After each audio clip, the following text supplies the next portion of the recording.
యాకోబు పత్రిక 4వ అధ్యాయము 4వ వచనం. యాకోబు పత్రిక 4వ అధ్యాయము 4వ వచనం. వ్యభిచారులారా, ఈ లోక స్నేహము దేవునితో వైర్యమని మీరు ఎరుగరా? దేవునికి మహిమ కలుగునుగాక. ఇటు వాక్యము ద్వారా దేవుడు మనతో మాట్లాడునుగాక. అందరం ఆమేన్, గట్టిగా ఆమేన్, హల్లెలూయా, హల్లెలూయా. దేవునికి మహిమ కలుగునుగాక. దేవుని పిల్లలారా, ఇక్కడ దేవుని లేఖనం చూస్తే ఈ లోక స్నేహం దేవునితో వైర్యం అంట. దేవునితో వైర్యము. దేవునికి మహిమ కలుగునుగాక. ఆమేన్. ఈ లోకంతో స్నేహము దేవునితో వైర్యం. దేవునితో వైర్యం. దేవుని పిల్లలారా, ఈ అంత్య దినములలో, ఈ చివరి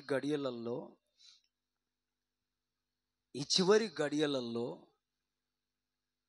మనము దేవునితో వైర్యం కలిగి ఉండకూడదు. ఆమేన్. దేవునితో వైర్యము కలిగి ఉండకూడదు. దేవుని రాకడ అతి సమీపమై ఉంది. క్రీస్తుల వారు సిద్ధపడ్డాడు.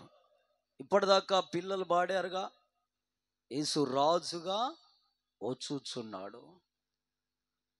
రాజు అంటే ఒక దేశానికో ఒక ప్రాంతానికో రాజుగా మనం చూసాము. కానీ ప్రపంచానికే, సర్వలోకాలకే రారాజుగా రాబోతున్న ఆ ప్రభు. ఆమేన్, హల్లెలూయా, హల్లెలూయా. దేవునికి మహిమ. ఆమేన్. రారాజుగా రాబోతున్నాడు. అలాంటి వాణ్ణి ఎక్కడ, ఎన్నడూ, ఎప్పుడు ఎవరు చూడలేదు. త్వరలో చూడబోతున్నారు. ఆమేన్, ఆమేన్. ప్రపంచానికి, సకల దేశాలకు, సర్వ శరీరులకు, సకల జాతి ప్రజలకు, ఈ లోకానికి, పరమందున్న లోకానికి, ఈ లోక కింద ఉన్నటువంటి నరకాగ్నికి, సర్వానికి రారాజు రాబోచున్నాడు. ఆమేన్. ఆయన ఎవరో కాదు, ఆయన మన ప్రభువైన యేసుక్రీస్తే. ఎవరు ఒప్పుకున్నా ఒప్పుకోకపోయినా అదే జరుగుతుంది. ఆయనే రాజు. ఆమేన్, ఆమేన్. అందుకు నిర్ధారణగా లేఖనాలు ఉన్నాయి, గ్రంథాలు సెలవిస్తున్నాయి, ముద్రలు వేయబడ్డాయి. ఆమేన్. దేవుని పిల్లలారా, దేవునికి మహిమ కలుగునుగాక. కాబట్టి ఈ అంత్య దినములలో, చివరి గడియలలో మనము లోకంతో స్నేహం చెయ్యొద్దుగా. లోకముతో స్నేహము చేస్తే ఆయన రాకడలో ఎత్తబడే వారముగా ఉండలేము. ఒకవేళ ఇంతవరకు నువ్వు లోకంతో స్నేహం చేసావేమో, నీ మాట లోకంతో స్నేహంగా ఉందేమో, నీ చూపు లోకంతో స్నేహంగా ఉందేమో, నీ ఆలోచన లోకంతో స్నేహంగా ఉందేమో, నీ మనసు లోకాన్ని అంటుకట్టుకొని నడుస్తుందేమో, నీ శరీరము లోకంతో అంటుకట్టబడిందేమో. ఇక అవన్నీ వదిలిపెట్టవలసిందే.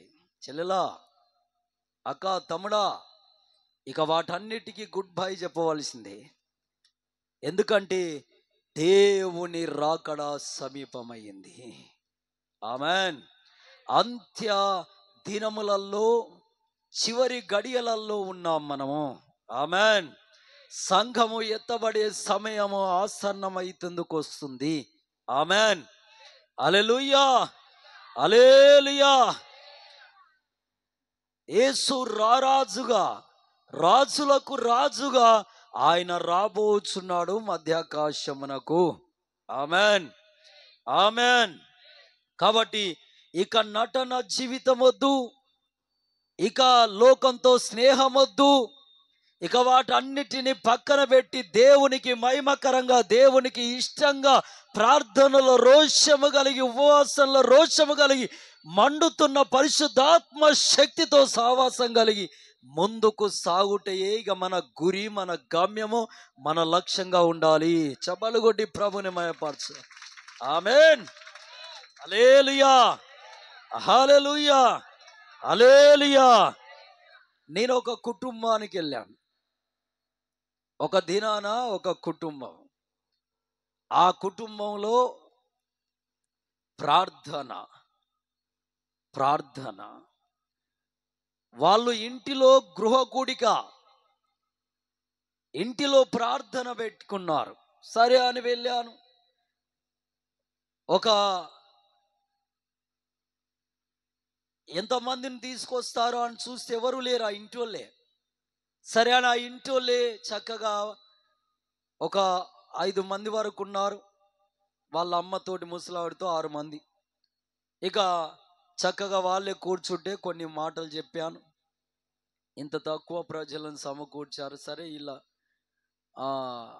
అందరిని పిలిచి ప్రార్థన పెట్టుకునే స్థితి లేదేమో, స్థాయి లేదేమో అనుకొని వాక్యం చెప్పాను.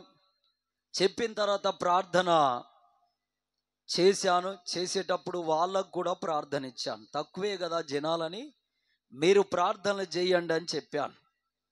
సరే మంచిదని ఇక వాళ్ళ భార్య, ఆ అమ్మగారు ప్రార్థన చేశారు. మోకాళ్ళు వేసి, నాయనా మీకు స్తోత్రమయ్యా, ఈరోజు ఇంట్లో ప్రార్థన పెట్టుకున్నాం.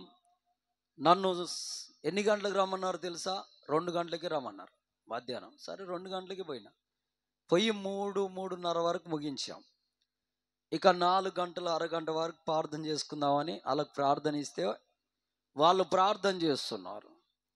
ఆయన భార్య ప్రార్థన చేసింది, అయ్యా మా ఇంటికి నీ దూతల కాపుదలుంచు, మా ఇంటి గవిని దగ్గర నీ అసలు దూతనుంచు, నా దేవా నా తండ్రి మా ఇంటిలో నీ ఆత్మను నిలిపి ఉంచు, మా ఇంటి చుట్టూ నీ కంచె బలంగా ఉంచు. మంచిదే, ఈమె ఎందుకు ఇలా ప్రార్థిస్తుందని నేను అనుకుంటే, అలా ప్రార్థన చేస్తూ చేస్తూ చివరికి ఒక పెద్ద మాట అన్నదండి. ఏం మాట అన్నది తెలుసా? సాయంకాలం మేము సినిమాకి వెళ్తున్నాము, అందుకే నిన్ను అడుగుచున్నాం ప్రభా, మా ఇంటి చుట్టూ నీ దూతలు ఉంచమని, నీ కంచె వేయమని, నీ కాపుదలు ఉంచమని. అంటే ఈమె సాయంకాలం సినిమాకి వెళ్తే ఎవరు కాపుదలు ఉండాలంటే ఇంటికి? ఎవరంటాక? దేవదూతలంట. ఎవరు ఉండాలి? దేవదూతలు.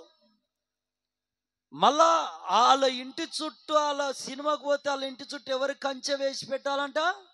ఎవరు కంచేయాలంట? ఈ పనికి మాలిన దానికి ఈమె 6 గంటల సినిమా స్టార్ట్ అవుతుందిగా. నేను అప్పుడు సినిమాలు బాగా చూసేది. యేసు క్రీస్తు ప్రభుని నమ్మిన కొత్తలో కూడా ఓ సినిమా చూసినాను. ఓ సినిమా చూసిన, హిందీ సినిమా. అదే లాస్ట్ ఓ 13 సంవత్సరాలు అయిపోతుంది అనుకుంటా. అప్పటి నుండి మళ్ళీ చూడలే. ఇక తర్వాత దేవుడు త్వరగానే సేవకు పిలుచుకున్నాడు. ఆమెన్. హల్లెలూయా, హల్లెలూయా. దేవుని పిల్లలారా, అయితే నేను అనుకున్నాను అన్నీ మానేస్తా, కానీ సినిమాలు మాత్రం మానేయనని దేవునికి చెప్పిన రోజు ప్రార్థనలో. సినిమాలు మాత్రం మానను ప్రభువా, నువ్వేమన్నా అనుకో అని ప్రార్థన చేసిన, దేవునికి చెప్పిన. కానీ వాటిని మానేటట్టు దేవుడు నన్ను మార్చాడు. ఆమేన్, హల్లెలూయా. ఈవిడ చేసిన ప్రార్థన, మేము సినిమాకు సాయంత్రం 6 గంటలకు, దాన్ని ఏం షో అంటారు? సాయంత్రం 6 గంటలకు ఏం షో అంటారు? ఉంటాయి ఇక, మ్యాట్నీ షోనో మార్నింగ్ షోనో లేకుంటే ఏదో అంటారుగా. బలో దేవుని స్తోత్ర. అందరూ సినిమాలు చూసిన వాళ్ళే. ఎవరు చూడలేడా? టికెట్ల కాడ అందరం తన్నులు తిన్న వాళ్ళమే. ఆమేన్, హల్లెలూయా, హల్లెలూయా. దేవుని పిల్లలారా, సాయంకాలం 6 గంటలకు, అందుకే నన్ను 2 గంటలకు రమ్మన్నారు. ఆ సినిమాకు వెళ్ళాలి కనుక 2 గంటలకు ఇంట్లో ప్రార్థన. ఆమె చేసిన ప్రార్థనకు నాకు ఆశ్చర్యం వేసింది. ఇలా కూడా ప్రార్థన చేస్తారా? అంటే సినిమా పోతేందుకు కూడా ప్రార్థన చేయాలా? మళ్ళీ ఈమె ఇంటి గవిని దగ్గర అసలు దూతుండాలంట, కాపుదల. నేను అనుకున్నాను, సరే ఈమె ప్రార్థన చేసింది, ఆమెన్ అన్నది. నేను ఆమెన్ అనలే. ఆమెన్ అంటే నాకేమొస్తుంది? దేవుని కోపం వస్తుంది. నేను అనలే, సరే అని లోపల అనుకున్నా. రైట్. తర్వాత నెక్స్ట్ ఆమె భర్త కూడా ప్రార్థన చేయడం స్టార్ట్ చేశాడు. ఆయన ఏమంటున్నాడంటే, ప్రభువా మేము కారులో వెళ్ళాలి, ప్రయాణంలో క్షేమం తెచ్చి, అంటే టికెట్ సినిమాకు పోతేందుకు క్షేమం ఇవ్వాలంట. నా కారుకు నీ దూతల కాపుదల ఉంచయ్యా, నీ చిత్తం అయితే నా కారులో నువ్వే కూర్చొని డ్రైవింగ్ చేయి. ఏడికి తీసుకుపోవాలంట? ఏసయ్య కూర్చొని డ్రైవింగ్ చేసుకుంటా సినిమా థియేటర్ కంట ఈయనని. కొంతమంది చేసే ప్రార్థనకు ఏం అర్థం కాదండి. దేవుని పిల్లలరా, అర్థం కాదు. డ్రైవింగ్ అక్కడికి వెళ్ళాక ఆ టికెట్లు ఎలాంటి గొడవ లేకుంటే ఎవ్వరు ఉండొద్దు ప్రభా, ఇట్లా పోయి టికెట్లు తీసుకొని వెళ్ళాలి. మళ్ళా ఆడ ఆమెనన్నాడు. నేను అనలే. నేను అనుకున్నాను, వీళ్ళు సినిమాకు పోతేందుకే ప్రార్థన పెట్టించిరా వీళ్ళు, ఈ దౌర్భాగ్యులు. దేవుని స్తోత్రం. దేవుని పిల్లారా, ఇది ఎవరితో స్నేహము? ఈ లోకముతో స్నేహము. వారి మనసైనా, వారి ఆలోచన అయినా, వారి తలంపైనా ఎవరితో స్నేహం కలిగి ఉంది? ఈ లోకముతో స్నేహము. అది ఎవరితో వైర్యము? ఎవరితో వైర్యం? అది దేవునితో. ఆమేన్. హల్లెలూయా, హల్లెలూయా, హల్లెలూయా. వాళ్ళ కూతురు అలా చేసింది, వాళ్ళ కొడుకు అలా చేసింది, ముసలిది బొక్కి పల్లది, అది కూడా ఆమె కూడా అట్లా చేసింది. దేవుని స్తోత్రం, హల్లెలూయా. ఆ ముసలావిడ కూడా అలా ప్రార్థన చేసింది. తర్వాత అయిపోయింది ఆ ప్రార్థన. భోజనం చేద్దాం పట్టు, మంచిగా బగారా చేసాము, చికెన్ చేసాము. అయ్యగారు తినంటే నాకు నీ భోజనం వద్దు, కానుక కూడా వద్దు. దేవుని స్తోత్రం. నాకు ఏమొద్దు, నిమ్మలంగా నన్ను బయటికి పంపిస్తే నా దారిని నేను పోతా, నాకు మస్తు పనులు ఉన్నాయి అని చెప్పాను. అలా ఎందుకు అంటున్నావు? అప్పుడు నేను చాలా కోపపడి ఒక మాట అన్నా. ఏమన్నా అనుకోని అని. ఏమన్నా తెలుసా? మీరు సినిమాకి వెళ్ళడానికి ప్రార్థన చేస్తారా? ఈవెనేమో సినిమాకి వెళ్తామయ్యా, దేవదూతలు మా ఇంటికి కాపుదల పెట్టాయి అంటే, ఆయన నువ్వు సినిమాకి పోతే దేవదూతలు కాపుదల ఉంచాలా? ఈమె పెద్ద దేశాన్ని వెళ్తున్నట్టు, దేవుని పని మీద నాజీరు అయి వెళ్తున్నట్టు, నువ్వేమో నీ కారు దేవుడు నడపాలనా? అంత చీఫా దేవుడు అంటే? యేసయ్య అంటే అంత చీఫా? దేవుని పిల్లలరా, అలాగా నేను కొన్ని మాటలు అన్నాను అని నా బైబిల్ బ్యాగ్ తీసుకొని తక్కున బయటికి వెళ్ళొచ్చేసి బండి స్టార్ట్ చేసుకొని వెళ్ళొచ్చాను. దేవుని పిల్లారా, తర్వాత మళ్ళోసారి 2 సార్లు అలా ఫోన్ చేశారు, రమ్మన్నారు, వాక్యం చెప్పాలయ్య గారు ఇంట్లో అంటే నేను రానని చెప్పాం. ఆమెన్, హల్లెలూయా. ఎందుకంటే ఈ లోకముతో స్నేహం చేసే వారితో మనకు స్నేహము వద్దండి. ఆమెన్. మనకు స్నేహం కావాలా? వద్దు. ఈ లోకంతో స్నేహం, దేవునితో వైర్యము. ఆమెన్, హల్లెలూయా, హల్లెలూయా. అదే మాట యాకోబయ్య చెప్తున్న మాట. ఈ లోకంతో స్నేహం చేయొద్దు. ఒకవేళ కావాలని మరి మతి తప్పి అధిగమించి, కొంతమందికి డబ్బు ఎక్కువైతే లోపల ఏమొస్తుంది? గర్వం కూడా ఎక్కువ అవుతుంది. కొంతమందికి పలుకుబడి ఎక్కువైతే లోపల ఏమవుతుంది? అహంకారం కూడా ఎక్కువ అవుతుంది. ఒక 50 మంది 40 మంది మన పక్షాన వచ్చి నిలబడితే మనకేమైపోతుంది? ఈగో కూడా ఎక్కువ అవుతుంది. హల్లెలూయా, హల్లెలూయా. కాబట్టి దేవుని పిల్లలారా, వీటన్నిటితో మనకు స్నేహం వద్దు. ఆమేన్, ఆమేన్. వీటితో స్నేహం చేయకుండా నిజ దేవుడైనా నిజ రక్షకుడైనా పరిశుద్ధుడైనా మరణాన్ని జయించిన ఆ సురక్షకుడైన మన దేవునితో స్నేహం చేయడానికి సిద్ధపడు. ఆమేన్. ఆయనతో నడవడానికి సిద్ధపడు. ఆమేన్. ఆయనతో నిలవడానికి సిద్ధపడు. ఆమేన్. పరిశుద్ధమైన జీవితానికి అలవాటు పడు. ఆమేన్. అది ఎంతైనా నీకు మంచి సువాసన. హల్లెలూయా. పరిశుద్ధమైన బ్రతుకు అనేది దేవునితో మంచి స్నేహం ఏర్పాటు చేస్తుంది. దానియేలయ్య, యోసేపయ్య పరిశుద్ధ జీవితానికి అలవాటు పడ్డోళ్ళు. ఆ సువాసన దేశమంతా పాకింది. ఆమేన్. హల్లెలూయా. హల్లెలూయా. ఎంత ఆనందం ఉంటుందో పరిశుద్ధ జీవితంలో, పవిత్ర బతుకులో ఎంత సంతోషం ఉంటుందో, ఎంత నెమ్మది ఉంటుందో. ఎన్ని సంగీత నాదములతో కూడిన పాటలు వస్తాయో. ఆమేన్. రోడ్డు వెంట వెళ్తున్నా, ఇంటిలో కూర్చున్నా, మందిరంలో కూర్చున్నా, ఒక వ్యక్తురాలతో ఒక వ్యక్తుడితో మాట్లాడుతున్నా దేవుని సన్నిధి మనతో ఉంటది. ఆమేన్. కాబట్టి దేవుని పిల్లారా, వీరి వలె, ఈ సినిమా బ్యాచి వలె లోకంతో స్నేహం ఆ మనసు ఇక్కడ ఎవరికైనా ఉంటే ఈ రోజుతో వాటన్నిటికీ బాయ్ చెప్పి ఇక దేవునితో స్నేహం చేయడానికి ఇష్టపడు. ఆమేన్. హల్లెలూయా. అప్పుడు దేవుడు నిన్ను ఖచ్చితంగా దీవిస్తాడు, ఆశీర్వదిస్తాడు, నెమ్మదిస్తాడు. ఆమేన్. ఇక రెండోదిగా మనం చూస్తే ఒక దైవజనుడు చెప్పిన మాట అండి ఇది. ఒక దైవజనుడు చెప్పింది లోకంతో స్నేహం ఏంటంటే, దేవుని పిల్లారా, ఒక గుడ్డోడున్నంట, ఒక గూనోడున్నంట. ఎవరండి? ఒక గుడ్డోడు, ఒక గూనోడు ఉన్నంట. ఈ గుడ్డోడు, ఈ గూనోడు ఇద్దరు మాట్లాడుకున్నారంట. ఏమని మాట్లాడుకున్నారు నాయన అంటే, మనం ఇద్దరం పోయి అడుక్కుందాం పారాని. ఆ గుడి దగ్గరికి వెళ్ళి ఆ గుడి పక్కనే మెట్ల దగ్గర కూర్చొని అడుక్కుందాంరా అనుకొని ఆలోచన చేసుకొని, ఇక గూనోడు ముందెళ్తుంటే గుడ్డోడు వెనకాల వాడి చెయ్యి పట్టుకొని వెళ్తున్నాడు.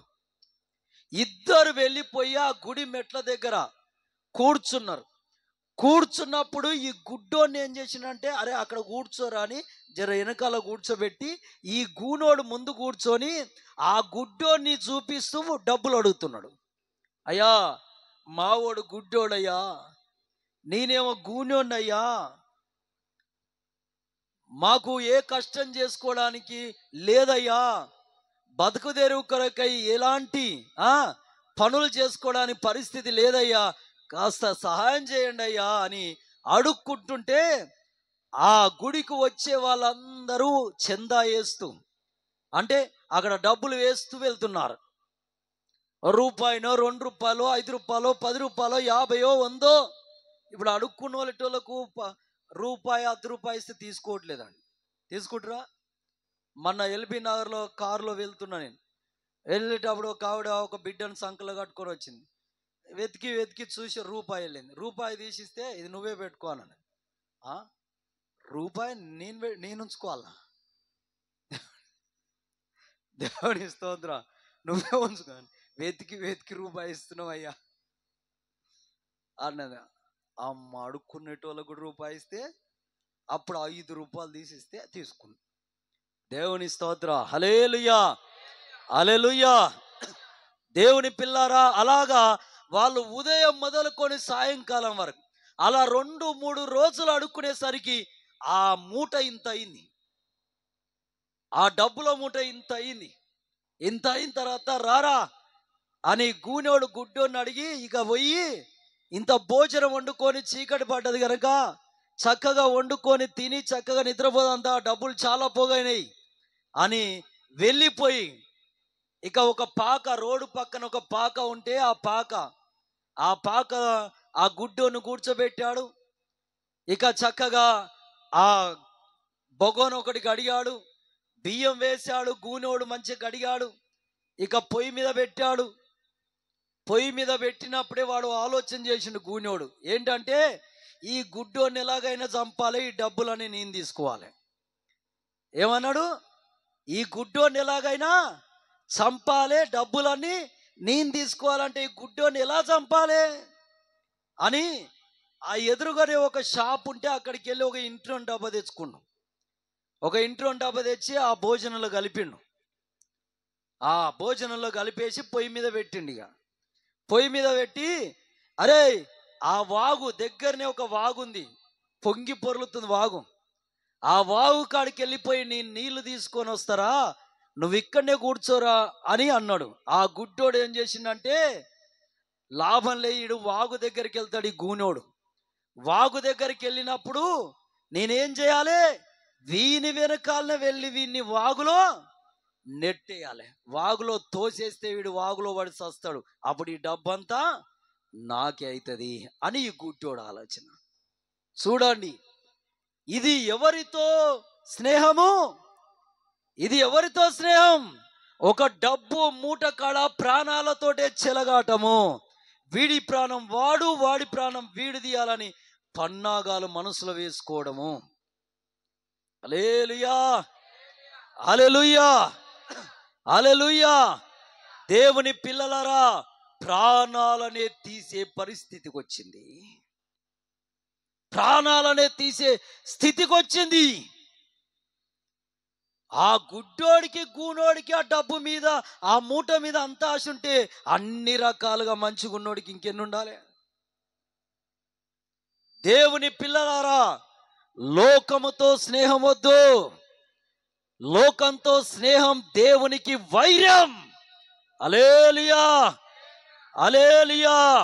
ఒక ఆమె డైరెక్ట్గా నాకే ఫోన్ చేసి అన్నది, అయ్యా పాస్టర్ గారు, నువ్వు దేవుడి దశంభాగం ఇవ్వాలని బైబిల్లో రాసుందని చెప్పినావు కదా, దేవుడి దశంభాగం ఇస్తే నువ్వు కోటీశ్వరుడు అవుతావుగా. ఆమె ఇస్తే నేను కోటీశ్వరుడు అవుతాంట. నేనన్నాను, దేవుడి దశంభాగం నాకు ఇస్తున్నావా దేవునికి ఇస్తున్నావా అన్నా. నీకేగా అన్నది. అయితే నాకైతే వద్దు, దేవుడికి ఇచ్చేటైతే ఇయ్యి.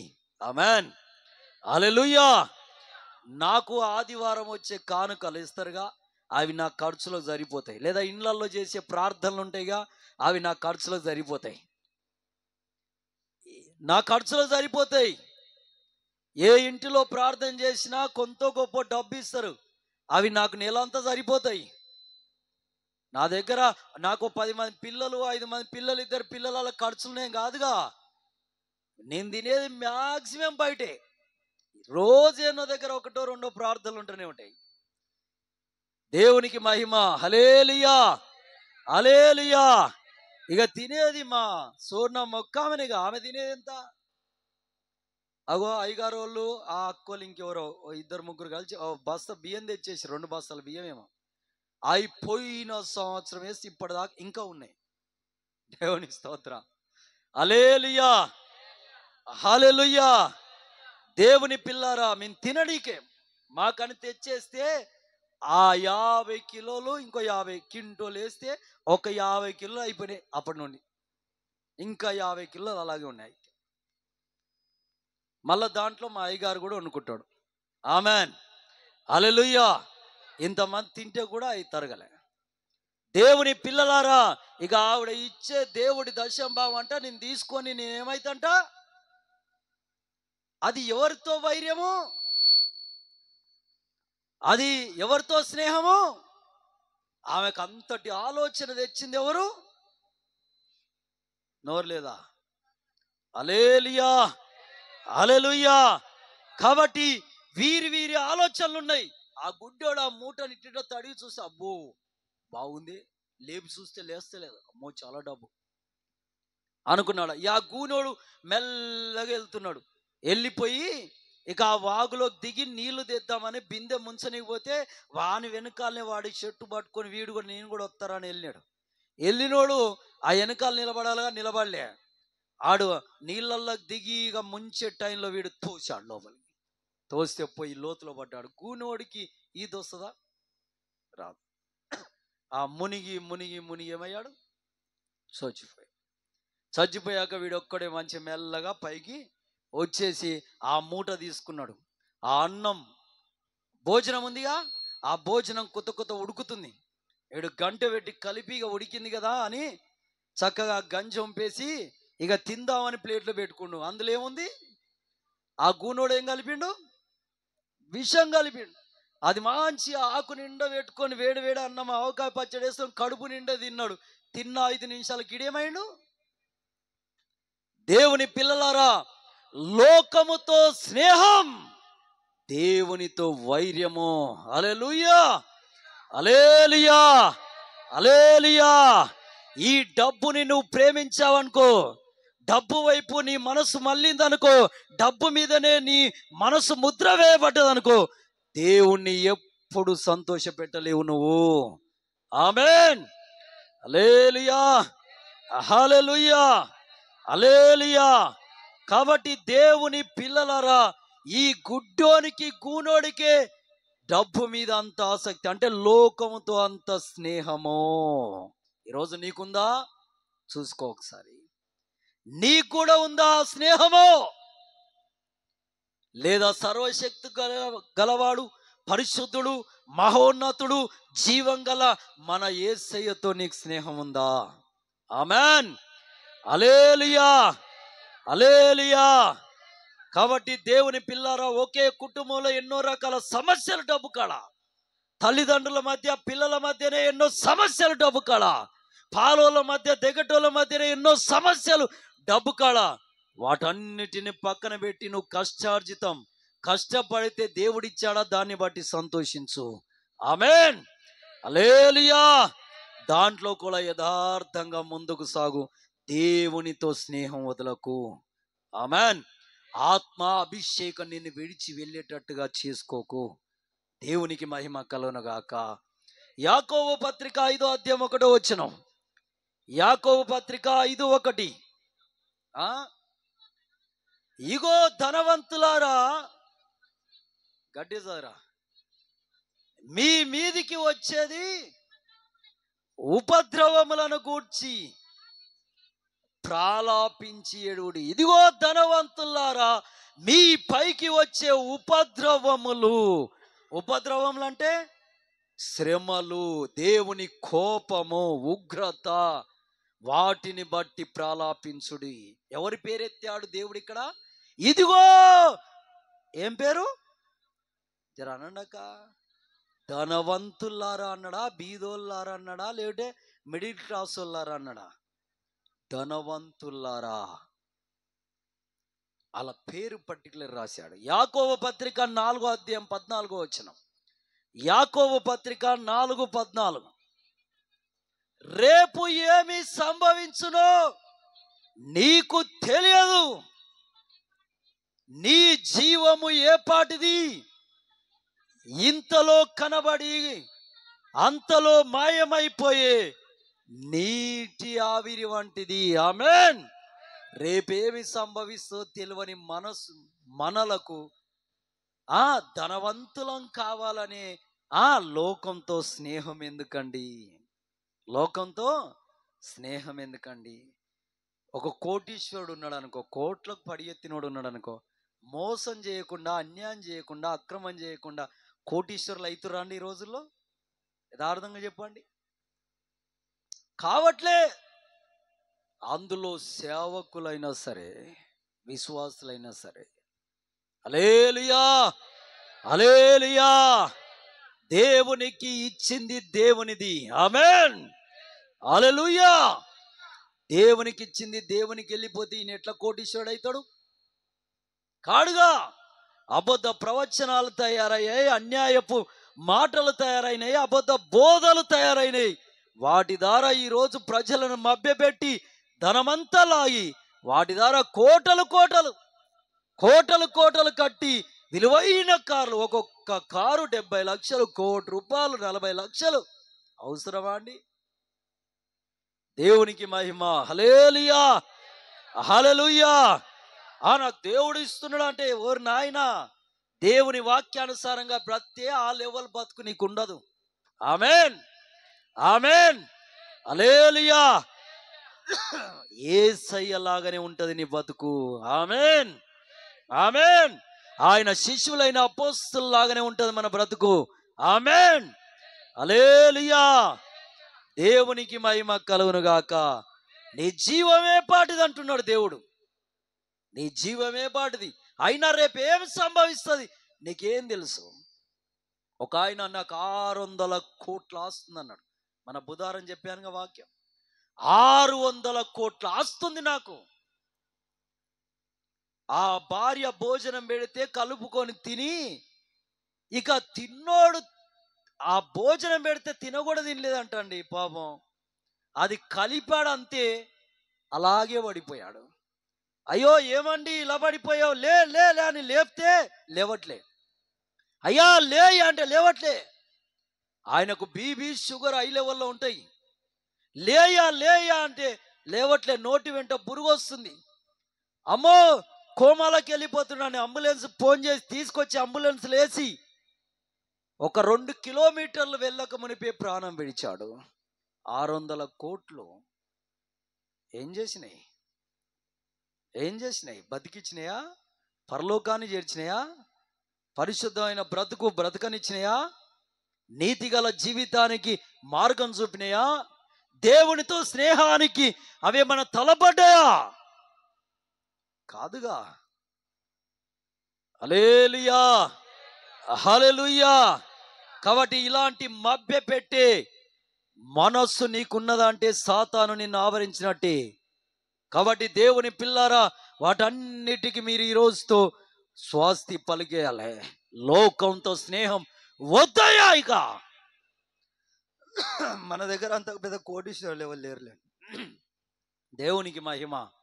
కాకపోతే బైబుల్ ఏం చెప్తుందంటే, చిన్న దాంట్లో అయినా మనం ఎలా ఉండాలంట? నమ్మికగా ఉండాలంట. కొద్ది దాంట్లో కూడా ఎలా ఉండాలంట? దేవునికి నమ్మకంగా ఉండాలంట. ఒక్క చుక్క విషమైన విషయమే, గ్లాసు విషమైన విషయమే. ఆమెన్, హల్లెలూయా. ఒక్కటే అబద్ధం ఆడినాయి గారు అంటుంది. మొన్న ఒక ఆవిడ వచ్చి, ఓ ముసలావిడ 72 ఏళ్ళు ఉంటాటుంది. ఆవిడొచ్చి ఒక్కటే అబద్ధం ఆడినాయి గారు. ఆ ఒక్క అబద్ధం ఆడినందుకు ఇల్లంతా కాలిపోయింది. దేవుని స్తోత్రం. ఇల్లంతా కాలిపోయింది. ఒక్కటే అబద్ధం ఆడినాయి గారు అంటుంది. ఒక్క అబద్ధం ఆడిన అబద్ధమే 10 అబద్ధాలు ఆడినా. ఆమెన్, హల్లెలూయా.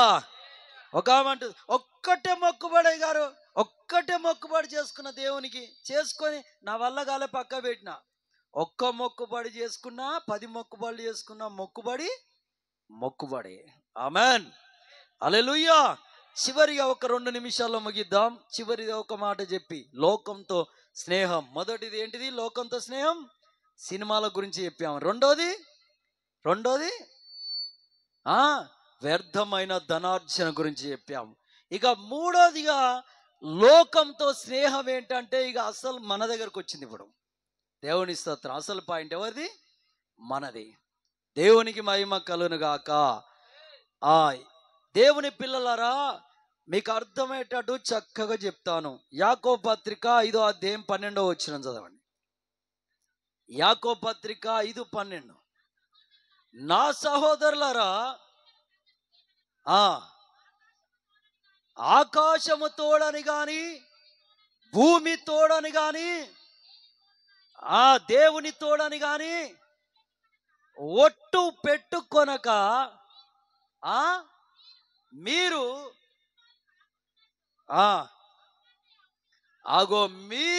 మీరు కాదు తల్లి,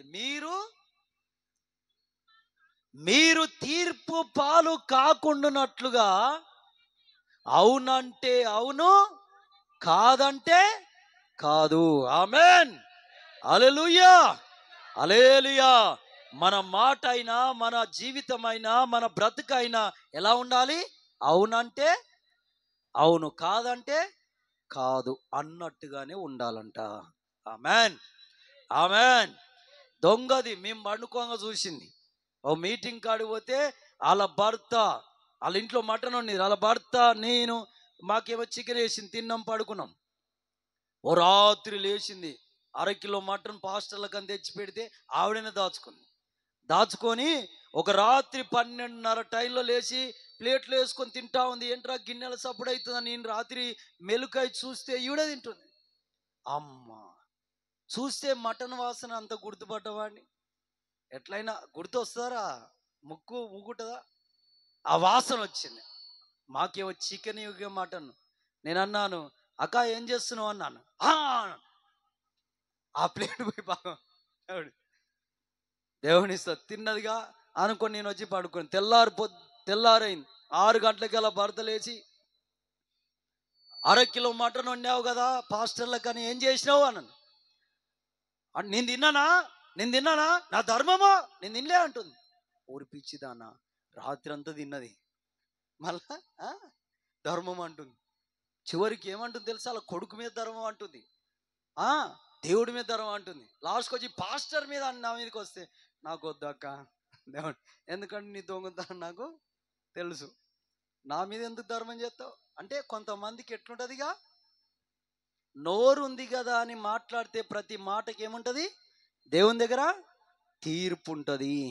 ఆమెన్, హల్లెలూయా. మన మాట ఎలా ఉండాలి? అవునంటే అవును, కాదంటే కాదు.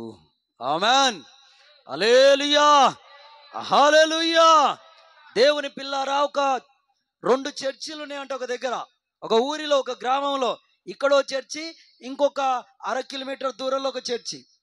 రాత్రి పూట ఈ చర్చిలో ప్రార్థన అవుతుంది, ఆల్ నైట్ ప్రార్థన. ఆ చర్చిలో వాళ్ళు ఏం చేశారంటే ఒక నాటకం వేశారంట, ఒక నాటకం వేశారంట ఆ చర్చోళ్ళు. ఈ చర్చోళ్ళు కూడా ఆల్ నైట్ ప్రార్థనలో ఉందామారా, రాత్రంతా వాక్యం విందామారా, రాత్రంతా ప్రార్థన చేద్దామారా, మనం కూడా కొంతమంది అక్కడ జంప్ అయిదామా, ఆ డ్రామా చూద్దాం. మనకు డ్రామాలు అంటే ఇష్టం కదా, నాటకాలు అంటే ఇష్టం కదా. వాక్యం వినడానికి ఇష్టపడరు కొంతమంది, కానీ కథలు వినడానికి, ఇంకా డ్రామాలు చూడడానికి, ఇంకా అది గట్టి సినిమా చేస్తున్నాం అంటే అబ్బో, ప్రార్థన లేకున్నా సరే, పాటలు లేకున్నా సరే, ఆరాధన లేకున్నా సరే, ఆత్మల ఆనందం లేకున్నా సరే అడవైకుంటాం. దానికే ఎక్కువ ఇంపార్టెన్స్ ఇస్తున్నారు ఈరోజు క్రీస్తుని నమ్మిన వారు కూడా. కానీ దాని ద్వారా ప్రయోజనం లేదు, లాభం లేదు. అలా డ్రామా చేస్తారంట. వేస్తుంటే సరే అని ఆ డ్రామా వేస్తున్న చర్చిలో కొంతమంది పోయారు, చూశారు. ఇక్కడనేమో ఆల్ నైట్ ప్రార్థన అవుతుంది. రాత్రి 12 గంటలకు అక్కడ డ్రామా అయిపోయింది. 12 గంటలకు కూడా ఇక్కడ వాక్యం జరుగుతుంది. ఆ పాస్టర్ గారు ఎవరి గురించి చెప్తున్నాడు? ఇక్కడ ఆల్ నైట్ ప్రార్థనలో పాస్టర్ గారు దెయ్యం సాతాను గురించి చెప్తాడు. ఆ సాతాను ఎలా ఉంటది? నల్లగా ఉంటాడు, వాడికి 2 కొమ్ములు ఉంటాయి, వాని కళ్ళు తెల్లగా ఉంటే తిరుగుతుంటాయి, వాని గుండు ఉంటుంది, వాడు మొత్తం ఇలా ఉంటాడు అని వాడి గురించి చెబుతా ఉన్నాడు. మొత్తం పోలిక, సాతాను పోలిక వివరిస్తా ఉన్నాడు. అలా వివరిస్తుంటే వీళ్ళు కొంతమంది సాతాను అలా ఉంటుందా, అమ్మో అలా ఉంటుందా అని ఆసక్తి కొంతమంది లేడీస్ జెంట్స్ వింటా ఉన్నారు. ఆడ డ్రామా అయిపోయింది. డ్రామా అయిపోయిన తర్వాత అందరు ఎవరు ఊళ్ళో కాళ్ళు పోతున్నారు, ఎవరి ఇళ్ళ కాళ్ళు వెళ్ళిపోతున్నారు. వెళ్ళిపోతుంటే ఆ డ్రామాలో యేసు క్రీస్తు ప్రభు ఆకారంలో వేషం వేసుకున్న వాళ్ళు ఉన్నారు, కొంతమంది సాతాను వేషం వేసుకున్న వాళ్ళు ఉన్నాడు. అందులో ముఖ్యంగా ఒకడు అసలు సాతాను దూత వేషం వేసుకున్నాడు ఉన్నాడు ఒకడు. ఆడు కొమ్ములు పెట్టుకొని నల్లగా, ఈ పాస్టర్ గారు ఎలా చెబుతాడో అలాంటి రీతిగా ఆడు తయారయ్యి ఆ డ్రామా అయిపోయిన తర్వాత ఇంటికి వెళ్దామని వెళ్తున్నాడు సాతాను వేషం వేసినోడు. అలాగ రోడ్డు మీదకి వెళ్తుండగానే వర్షం పడ్డదంట. వాన పడుతుండగానే ఎక్కడ ఉరకాలి నాకు అర్థం కాలే. టక్కున ఊరికొచ్చి చర్చిలో చివరి కుర్చీలో కూకున్నాడు. టక్కున ఊరికొచ్చి చర్చిలోకి చివరి కుర్చీలో వచ్చి కూర్చున్నాడంట. ఈ పాస్టర్ గారు ఎవరి గురించి చెప్తున్నాడు రాత్రి? ఆ సాతాను 2 కొమ్ములు, వాడికి 2 కొమ్ములు ఉన్నాయి. వాడు ఎలా ఉన్నాడు? నల్లగా, అంటే వాడు మొత్తం ఆయిల్ పూసుకొని నల్లగా ఉన్నాడు. వాడు ఎలాంటి బట్టలు వేసుకుంటాడో మొత్తం సాతాను పోలికి. పాస్టర్ గారు చూసాడు, అమ్మో నేను సాతాను గురించి చెప్తున్నా, సాతాను మెల్లగా వచ్చేడ ఊకుంది. కుర్చీలో లాస్ట్లో చివరిలో అమ్మ నా పని అయిపోయింది. ఈ మధ్యలో పాస్టర్లు ఈ వెనకాలను ఈ పక్కలను డోర్ పెట్టుకుంటారు. మెల్లగా నేను ఇప్పుడే వస్తాగురా అని మైకాడ పెట్టిండు, డోర్ వెంట తీసుకొని వెళ్ళిపోయిండు. ఇక ఈ విశ్వాసులు పాస్టర్ గారు 5 నిమిషాలు కూకురు, 2 నిమిషాలు కూకురు, ఇంకా వస్తలేడు ఏంట్రా, వాననేమో స్పీడ్ అవుతుందని దేవుని స్తోత్రం. ఆ ముంగట్టు ఉన్న వాళ్ళు వెనకకు చూసి ఎవరు కూకురు? అమ్మో సైతాన. అందుకే పాస్టర్ గారి జంపు. జంప్ అయ్యాడని ఇక ఈ ముంగట్లో అయిన ఏమైంది, మెల్లగా ఈ డోర్ గుండా పరారు. వీళ్ళు పరారైతురు ఏందబ్బా అని వీళ్ళు వెనుకకు చూస్తే వాళ్ళకు గుండె తడిచి, అమ్మో ఎవరు కుక్కురు, అయ్యగారు సాతాను గురించి చెప్తుండే సాతాను వచ్చి ఏమేసింది. ఇట్లా ఇట్లా ఇట్లా అందరు చర్చ అంతా కాలైంది. ఒక్క ఆవిడ ఓ 45 ఒక 50 సంవత్సరాలు వయసు ఉంటుంది, జర మిడిల్. ఆవిడ మాత్రం నైట్ కూడా మంచిగా నిద్రపోయింది. కుర్చీలో కూకొని ఏం చేసిందిగా, హ్యాపీగా కళ్ళు మూసుకొని నిద్రపోయి గురుకలు కొడుతుంది. ఇక గురుకలు కొడుతూ కొడుతూ కొడుతూ ఒక్కసారి కళ్ళు తీర్చింది. ఎవరు హల్లెలూయా అంటలేరు, వాక్యం సౌండ్ వినబడతలేదు అని ఒక ఆమె కళ్ళు తెరిచిందట. చూసేసరికి ఎవరూ లేరు. చర్చ్ అంతా అయిపోయింది ఆ చర్చ్ అని టైం చూస్తే 12:30 అవుతుంది. తెల్లారి 3 గంటల దాకా అప్పుడే చర్చ్ కాలేదు, పాస్టర్ కూడా వెళ్ళిపోయిండు అని ఇటు చూశాను. చూసింది, చూస్తే ఎవరున్నారు, అమ్మో పాస్టర్ గారు సైతాను గురించి చెప్పిండు, వాడు వచ్చి కూకున్నాను. వీళ్ళందరూ ఏమయ్యారు, నేను ఒక్కదాన్ని దొరికినాను. ఇక లేచి మెల్లగా గడగడ వణికితే ఆ సాతాను గాడు లేచి మెల్లగా ఈమె దగ్గరకు వచ్చాడు. ఈమె దగ్గరకు వస్తే గడగడ గడగడ వణికి వణికి వణికి వణికి అప్పుడు నిజ రూపం బయటపడింది. అప్పుడు అంటుంది, సాతానా సాతానా నేను నీ పట్టే. ఏమంటుంది, నేను నీ పట్టే, నేను నీ దోస్తునే. ఏదో ఉత్తగా వచ్చి చర్చిలో కూకున్నా అంతే. వచ్చిందాన్ని కూకున్నదాని వాక్యం విననా, నిద్రపోలే ఆడన్నాడు సాతానుగాడు. ఆడు ఆల్రెడీ యాక్షన్ చేసినోడే కదా. నువ్వు నా పట్టే అని ఎట్లా అని అడిగాను. నీ పట్టని ఎట్లా అంటే, ఎట్లా నా పట్టని, నువ్వు చర్చిలో వచ్చి కూర్చున్నావు, వాక్యం వింటున్నావు, పాటలు పాడుతున్నావు, చప్పట్లు కొడుతున్నావు, పరిశుద్ధాత్మ పొందుకొని అబ్బాబా అంటున్నావు. ఏంటి నా పట్టని ఎట్లా అంటే, నీ పట్టే అయ్యా, నా భర్తకు తెలియకుండా 2 లక్షల చీటీ అలాగే వేసిన. ఏమన్నది, నా భర్తకు తెలియకుండా 2 లక్షల చీటీ అలాగే వేసిన, 2 లక్షల చిట్టి కడుతున్నా, 1 లక్ష రూపాయల చిట్టి అలా కట్టి మా అమ్మ నాన్నకి ఇచ్చిన ఎత్తి, ఇంకొక 3 లక్షల రూపాయలు అలాగా అప్పిచ్చిన, మా భర్తకు తెలియదు అని 3 పట్టు చీరలు కొనుక్కొచ్చుకున్నా అని ఇలాగ కొన్ని చెప్పేసరికి అప్పుడు వాడు కళ్ళు తెరిచి ఏమే అన్నాడు. ఆడేవాడు ఆ సాతానేశం వేసుకున్నాడు. ఆమె భర్తే 3 కట్టెలు ఇరిగినాయి. ఈమె నిజమైన దెయ్యం.